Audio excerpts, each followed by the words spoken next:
হঠাৎ করে এত বেশি ঠান্ডা কেন লাগতেছে? ক্লাসের টেম্পারেচার এত ঠান্ডা হলো কিভাবে? বাচ্চারা, ও হলো আমাদের ক্লাসের নতুন স্টুডেন্ট। তোমার নাম জানো কি বলেছিলে? চিন্টু।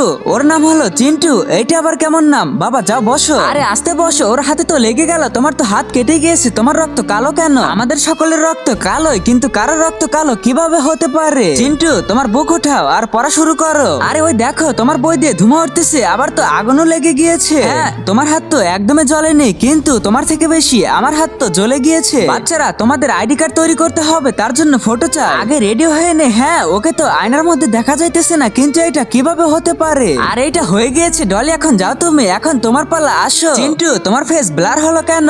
আবারও একবার চেষ্টা করে দেখি। হ্যাঁ, তোলো ছবি, ফোন থেকে শর্ট লাগতেছে, ফেলে দে। স্যার, কি করলে? তোমার ফোন থেকে তো পুরো স্কুলে আগুন ধরে যাইতেছে। তার আগে তুমি দুধ খেতে ভালোবাসো না মদ খেতে ভালোবাসো? যদি দুধ খেতে ভালোবাসো তাহলে ভিডিওটিতে লাইক করে চ্যানেলটি সাবস্ক্রাইব করে দিও। বাচ্চারা, তাড়াতাড়ি স্কুল থেকে বাইরে যাও। কিন্তু ওইখানে চিন্টু আছে, ও তো আগুনে জ্বলতেছে না দেখছি। এই আগুন আমার কিছু করতে পারবে না। তুমি কে? আমি একটা ডেভিল।